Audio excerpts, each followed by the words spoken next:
Hello everyone, welcome back to my channel. Hope you all are doing great.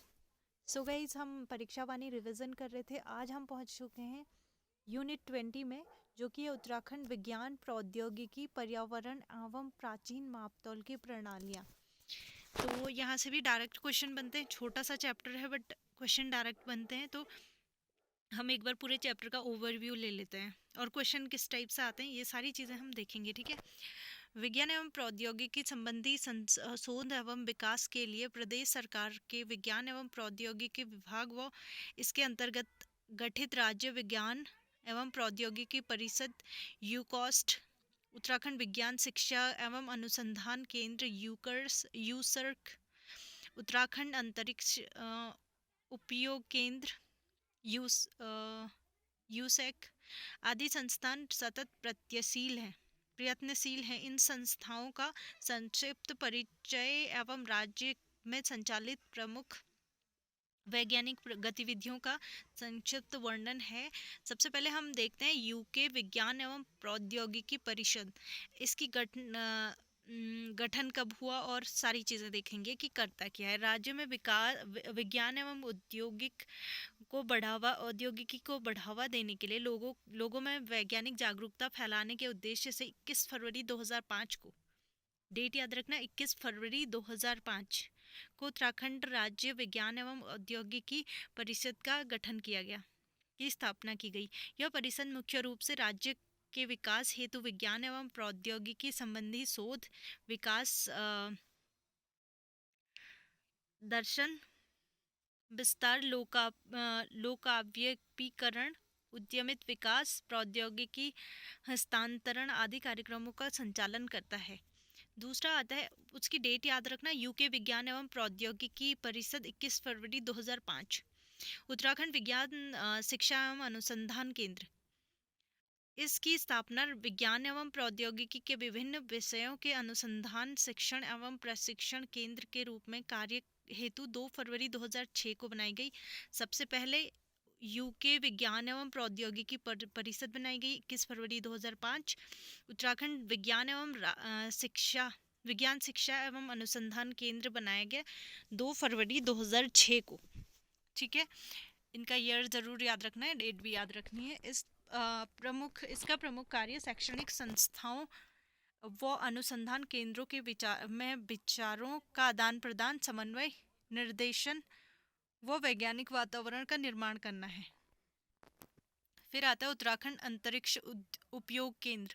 सुदूर संवेदनशील, सुदूर शिक्षा, प्राकृतिक संसाधनों के प्रबंधन, आपदा प्रबंधन आदि क्षेत्रों के विकास हेतु उत्तराखंड अंतरिक्ष उपयोग केंद्र की स्थापना 21 सितंबर 2005 को स्वायत्तशासी संस्था के रूप में किया गया.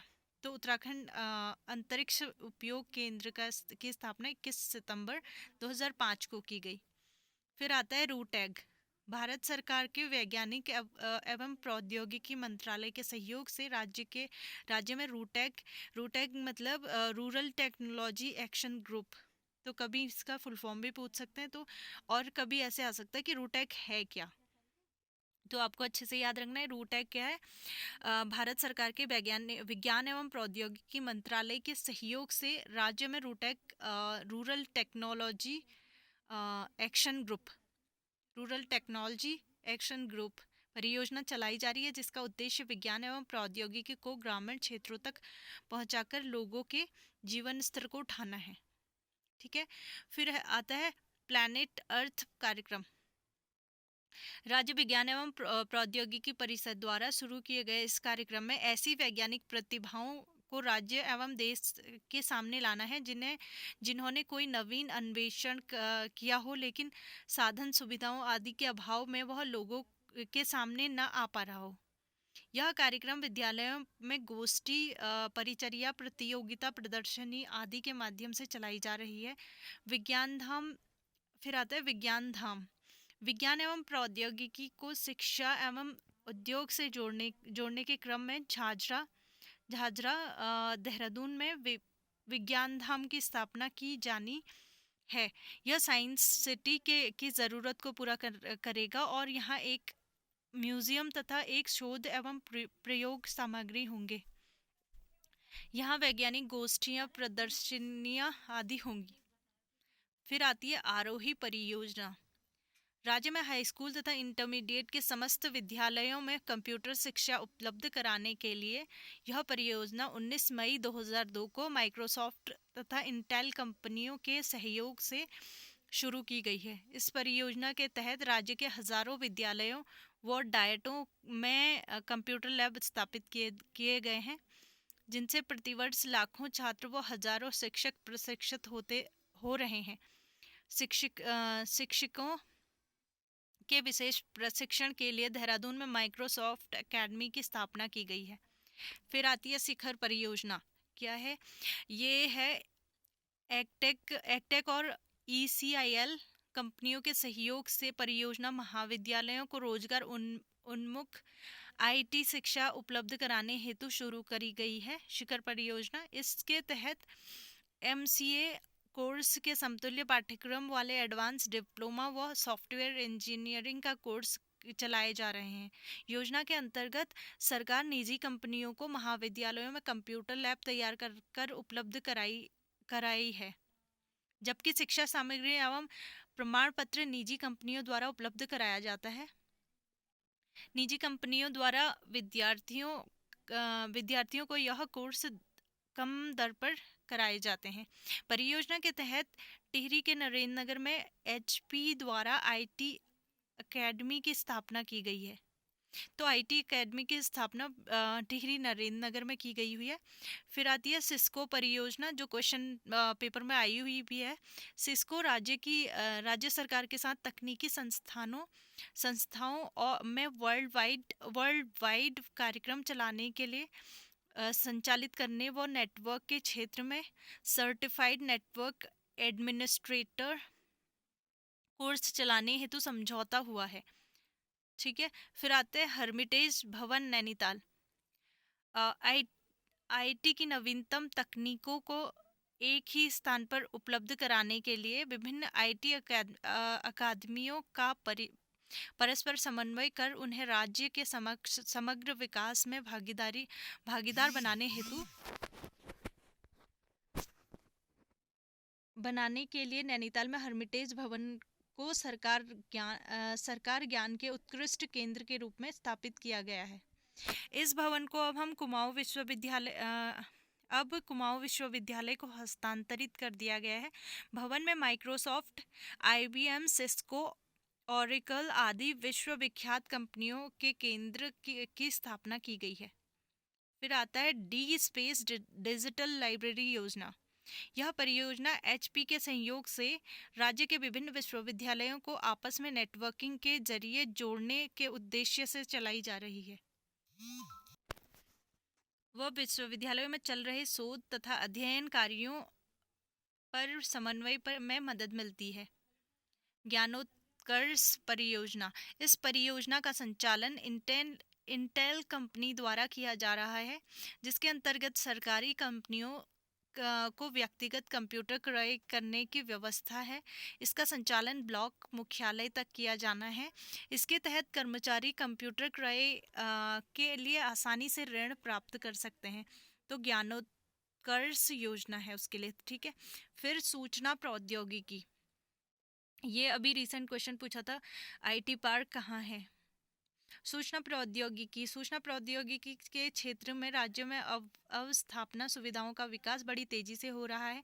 IT पार्कों की स्थापना के साथ ही उद्योग जगत को भी IT सुविधाओं का लाभ दिया जा रहा है। देहरादून के सहस्त्रधारा में 65 एकड़ क्षेत्र में IT park Doon cyber tower का विकास किया जा रहा है। पंतनगर में भी जैव प्रौद्योगिकी BT के साथ सूचना प्रौद्योगिकी पार्क की स्थापना की गई है। माइक्रोसॉफ्ट कंपनी द्वारा देहरादून में IT अकेडमी की स्थापना की गई है, जबकि नरेंद्र नगर टिहरी में HP कंपनी द्वारा IT अकेडमी की स्थापना की गई है। देहरादून के सेलाकुई में सॉफ्टवेयर टेक्नोलॉजी पार्क की स्थापना की गई है। फिर आती है ई गवर्नेंस। सरकारी कामकाज में शीघ्रता लाने के लिए सरकार के विभिन्न कार्यक्रमों की जानकारी जनता को उपलब्ध कराने के लिए सूचना प्रौद्योगिकी का प्रयोग ही ई गवर्नेंस है। इसके महत्व को देखते हुए राज्य सरकार ने 2001 को ई गवर्नेंस वर्ड्स घोषित किया गया है। तो ये इम्पोर्टेंट बन जाता है कि ई गवर्नेंस वर्ड्स कौन से ईयर को घोषित किया गया है। तो 2001 को ई गवर्नेंस वर्ड्स घोषित किया गया है। इससे सरकारी कामकाज में तेजी और पारदर्शिता आई है। कर्मचारियों के कार्य क्षमता में वृद्धि हुई है। आईटी के प्रयोग से योजनाओं के अनुश्रवण का सरलीकरण हुआ है। राज्यों में भू अभिलेखों के लिए देवभूमि नामक सॉफ्टवेयर तैयार किया गया है। अब खसरा खतौनी या खाता खतौनी जिसे बोलते हैं कि नकल कंप्यूटर से आसानी से प्राप्त की जा सकती है। भूमि का क्रय विक्रय भी इसी अब आसान हो गया इसी पोर्टल के जरिए, ई गवर्नेंस। ठीक है, पहले से बहुत लंबी लाइन और कोर्ट वगैरह जाके फिर सारी चीज़ें निकलती थी। अब हम ऑनलाइन हमें सारी चीज़ें मिल जाती ई गवर्नेंस के हेल्प से। प्रदेश में state data centre, state portal, state services delivery gateway की स्थापना की गई है। इसी के तहत राज्य में यूएनडीपी के सहयोग से 105 सहकारी विभागों एवं संस्थाओं की सूचनाएं उत्तरा नामक पोर्टल पर उपलब्ध कराई गई हैं। जैसे कृषि पोर्टल, कृषि संबंधी सूचनाएं, संस्कृति पोर्टल, सांस्कृतिक जानकारियां आदि। राज्य के नागरिकों को सिंगल विंडो के माध्यम से सेवाएं उपलब्ध कराने के रिकॉर्ड को अपडेट करने के लिए अब अर्बन पोर्टल उपलब्ध है। ई डिस्ट्रिक्ट परियोजना, ई गवर्नेंस के अंतर्गत केंद्र पोषित यह योजना राज्य में 2009 में पौड़ी जिले में पायलट प्रोजेक्ट के रूप में लागू किया गया था। इस योजना का मुख्य उद्देश्य विभिन्न प्रकार की सरकारी योजनाओं, सेवाओं को सूचना प्रौद्योगिकी के माध्यम से जन जन तक पहुंचाना है। अब इसका विस्तार शेष 12 जिलों में रह गया है। जनधारा ई सेवा क्या है? राज्य में तहसीलों में निवास आय, हैसियत, चरित्र, जाति प्रमाण पत्र मात्र 10 रुपये में उपलब्ध कराने के लिए यह सेवा शुरू की गई है। कंप्यूटर आधारित सेवा का पूरा नाम पंडित दीनदयाल उपाध्याय जनाधार ई सेवा है। तो जनाधार ई सेवा किसके नाम पे है, ये क्वेश्चन आ सकता है। पंडित दयाल उपाध्याय के नाम पर है जनाधार ई सेवा। ठीक है, ये आपको याद करना है। आयुष ग्राम क्या है? नागरिकों को बेहतर चिकित्सा सुविधा उपलब्ध कराने के लिए सभी जिलों में एक एक आयुष ग्राम की स्थापना की गई है, जिससे प्रदेश सरकार की योजना है। इन ग्रामों में अस्पताल के अतिरिक्त स्वास्थ्य लाभ केंद्र, होटल व हर्बल गार्डन आदि होंगे। राज्य के प्रथम आयुष ग्राम की स्थापना भवाली, नैनीताल में की जा रही है। तो ये डायरेक्ट क्वेश्चन बन सकता है कि राज्य के प्रथम आयुष ग्राम की स्थापना कौन सी जगह में हो रहा है? तो नैनीताल के भवाली क्षेत्र में। ठीक है, इस आयुष ग्राम की कर्ता धर्ता मशहूर हर्बल कंपनी इमामी ग्रुप है। यहाँ झंडू सहित अनेक आयुर्वेदिक यूनिटें स्थापित की जा रही हैं। यहाँ गरीबों का मुफ्त इलाज भी होता है। पतंजलि फूड एवं हर्बल पार्क, ये कहाँ है? 25 फरवरी 2009 को केंद्रीय खाद्य प्रसंस्करण उद्योग मंत्री श्री सुबोधकांत सहाय ने हरिद्वार के पदार्थ गांव में रामदेव जी द्वारा स्थापित किया जाने वाला पतंजलि फूड एवं हर्बल पार्क का शिलान्यास किया है। यह विश्व का सबसे बड़ा और अनूठा फूड पार्क है। फिर आता है सोलर सिटी। केंद्र सरकार ने देश के 11 शहरों को सोलर सिटी के रूप में विकसित करने का निर्णय लिया है। इन 11 शहरों में उत्तराखंड के देहरादून को भी सम्मिलित किया गया है। सोलर सिटी में उत्तराखंड के कौन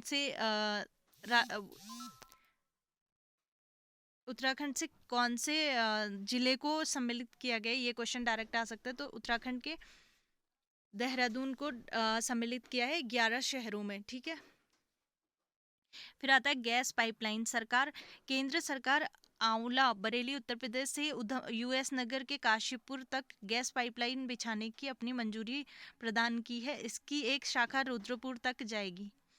फिर आता है pro poor IT IT initiative project. राज्य में एनडीपी के द्वारा वित्त पोषित pro poor IT park association initiative project का क्रियान्वयन आईआईटी रुड़की के माध्यम से किया जा रहा है। इसमें 40 सूचना कुटीरों की स्थापना की जाएगी। जैव प्रौद्योगिकी कृषि से लेकर अन्य क्षेत्रों में जैव प्रौद्योगिकी के महत्व को देखते हुए सरकार इसके शोध एवं विकास के पर विशेष ध्यान दे रही है। पन्नगर के एक जैव प्रौद्योगिकी पार्क के अलावा निजी क्षेत्र के सहयोग से एक प्लांट टिश्यू कल्चर लैब की स्थापना की गई है।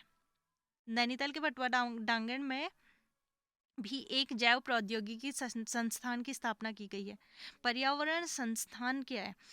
पर्यावरण समस्याओं का समाधान के लिए कटारमल अल्मोड़ा में पंडित गोविंद बल्लभ पंत हिमालय पर्यावरण एवं विकास संस्थान की स्थापना की गई है।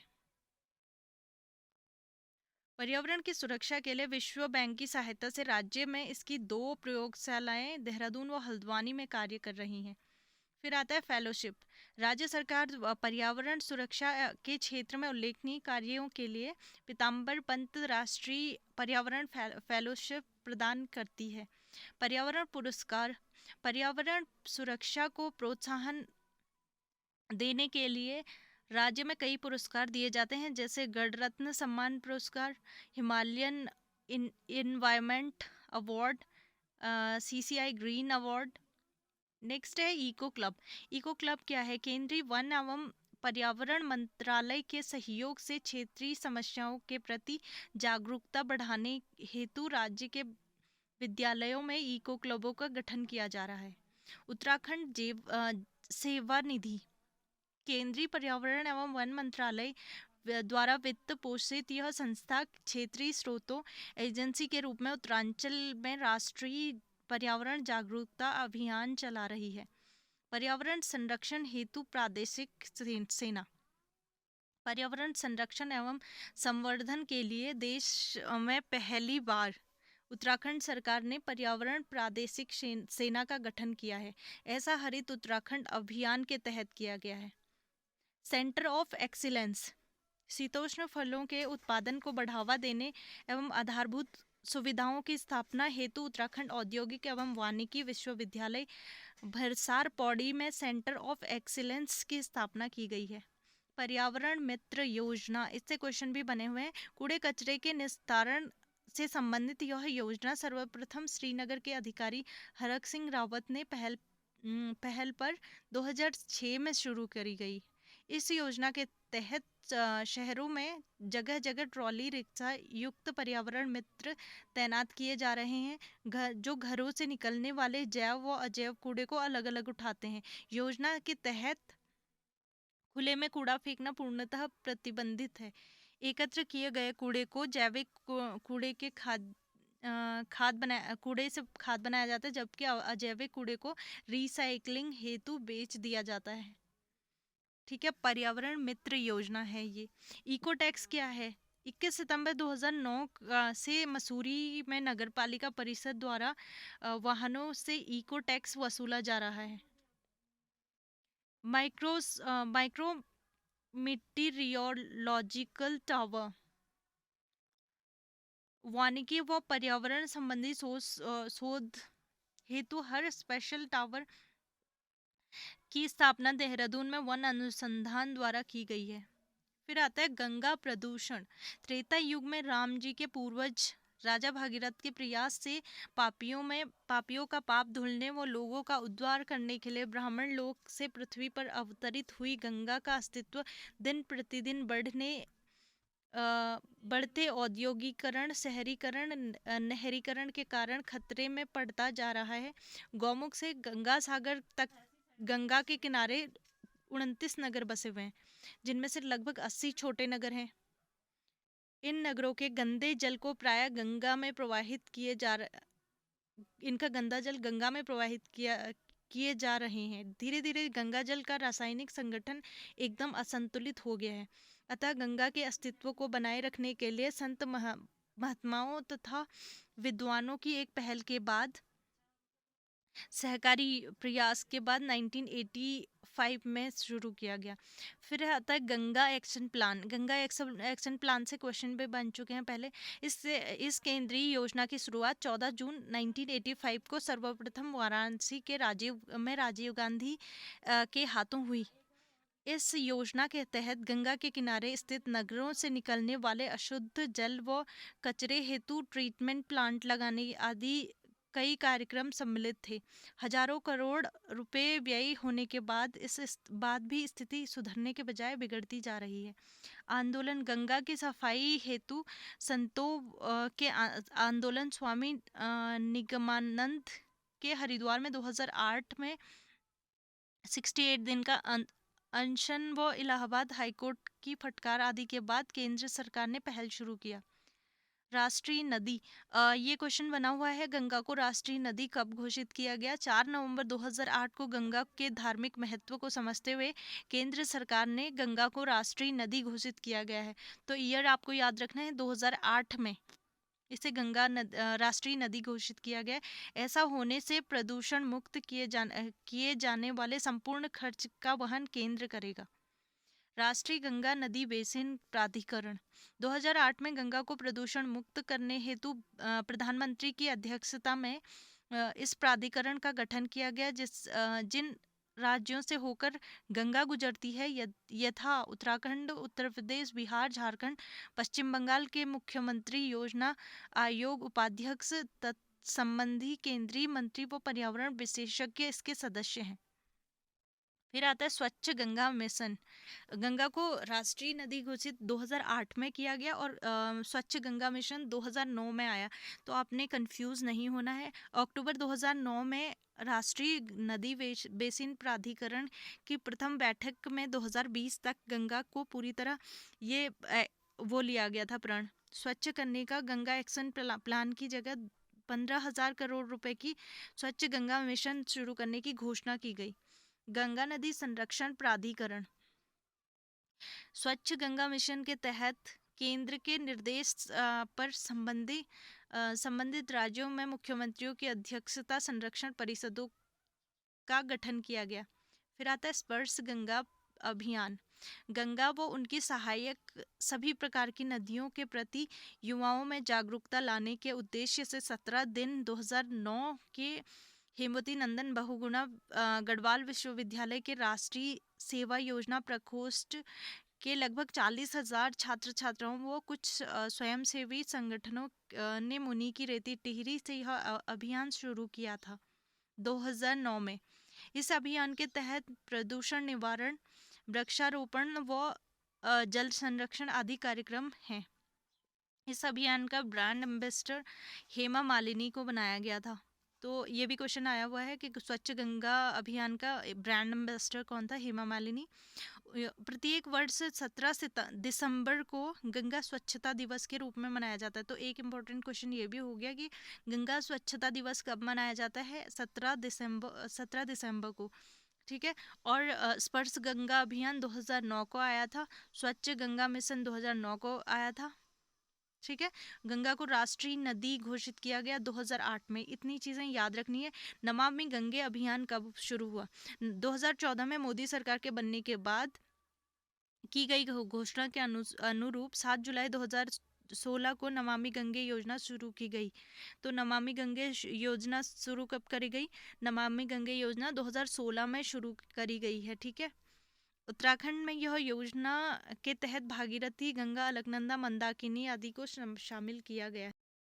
इस योजना के तहत पहले चरण में गंगा तट पर बसे गांवों को गंगा ग्राम योजना के तहत विकसित किया गया है। ये कुछ भूमि मापन प्रणालियां हैं जिनमें से डायरेक्ट क्वेश्चन पूछा गया था कि इनमें से कौन सी भूमि मापन की प्रणाली नहीं है। नाली व मुट्ठी, ये सारी क्या होती है? भूमि मापन की इकाइयाँ होती थी पहले से। नाली, मुट्ठी, शेर, तामी, तोला, ये सारी चीज़ें, ठीक है। तो ये था आज का चैप्टर।